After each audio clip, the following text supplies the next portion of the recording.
पंचम श्रेणी परिवेश विज्ञान द्वितीय पाठ आमे किपरि आमको शासन करू। आस आज आमे यार प्रश्न उत्तर आलोचना करिबा। 1 नंबर प्रति प्रश्न तले दिया जाइथिबा उत्तर गुड़िक मध्यरु ठीक उत्तर बाछि लेख। करे अछि राज्यपाल को किए नियुक्ति करंती। तो यार 4टी ऑप्शन अछि मुख्यमंत्री, प्रधानमंत्री, राष्ट्रपति, प्रधान विचारपति। तो यार सठिक उत्तर हबो राष्ट्रपति। ख नंबर किए निर्वाचित होई न थांती। तो यार मध्य 4टी ऑप्शन अछि। तो यार सठिक उत्तर हबो राज्यपाल। ग नंबर निम्नलिखित मध्यरु क्यों प्रकार शासन आम देश रे चालुछि। तो आम देश रे गणतंत्र शासन चालुछि। 2 नंबर भारत रो संसद बा पार्लियामेंट क्यों मानकु नै गठित। तो यार उत्तर लिखिबो लोकसभा, राज्यसभा और राष्ट्रपति को नै संसद बा पार्लियामेंट गठित। 3 नंबर भारत रो राष्ट्रपति किपरि निर्वाचित होंती। तो यार उत्तर लिखिबो लोकसभा, राज्यसभा और राज्य विधानसभा रो सभ्य मानक द्वारा भारत रो राष्ट्रपति निर्वाचित होई थांती। 4 नंबर लोकसभा और राज्यसभा मध्य थिबा पार्थक्य गुड़िक दर्शाओ। तो लोकसभा रे लिखिबो जे यह एक स्थायी सभा नुहे, यार कार्यकाल 5 वर्ष। किंतु राज्यसभा यह एक स्थायी सभा। सेपरी लोकसभा रे लिखिबो एही सभार सभ्य माने प्रत्यक्ष भावे लोक मानक द्वारा निर्वाचित होंती। और राज्यसभा रे लिखिबो एही सभार सभ्य माने विधानसभार सभ्य मानक द्वारा निर्वाचित होंती। आउ लोकसभा लिखिबो जे बाचस्पति एही सभार सभापति।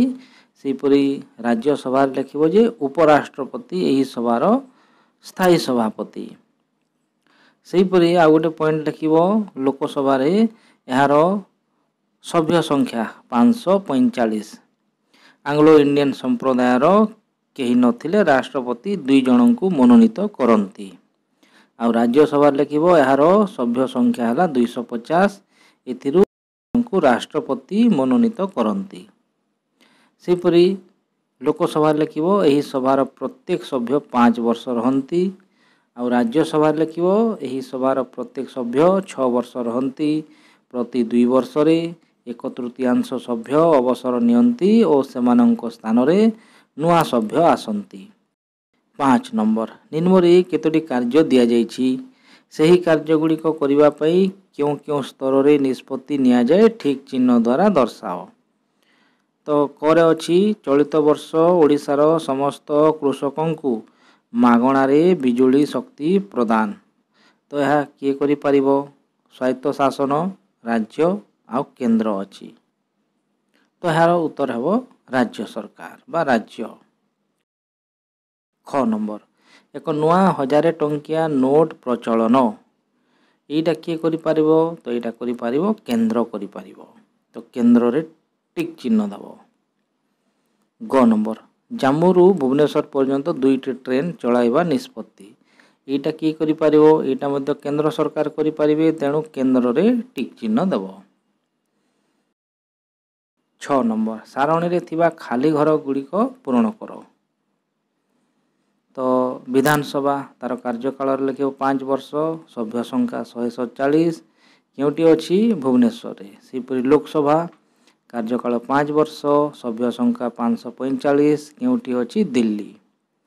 राज्यसभा कार्यकाल एटा गोटे स्थायी सभा आउ सभ्य संख्या 250 आउ केउटी अछि ना एटा दिल्ली रे अछि। 7 नंबर तुमे जदि प्रधानमंत्री हेबो कोन करिवो 5टी वाक्य रे लेख। तो लिखिबो मु जदि प्रधानमंत्री हेले देशर विभिन्न क्षेत्ररु दुर्नीति दूर करिवा पई प्राथमिकता देबी। धनी गरीब मध्य रे असमता दूर करिवा पई उद्यम करिबी।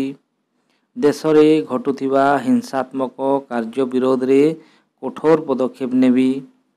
पड़ोसी तथा विश्वर अन्य देश मानक सह सुसंपर्क प्रतिष्ठा करिबी। देशरु अशिक्षा कुशिक्षा को लोप करिवा पई सुचिंतित पदक्षेप नेबी और देशर प्रत्येक व्यक्ति जेपरी ଚିକିତ୍ସା ବିନା ମୃତ୍ୟୁବରଣ ନ କରନ୍ତି ସେଥିପ୍ରତି ଦୃଷ୍ଟି ଦେବି। ଏହିପରି ଭାବରେ 5ଟି ପଏଣ୍ଟ ଲେଖିବ।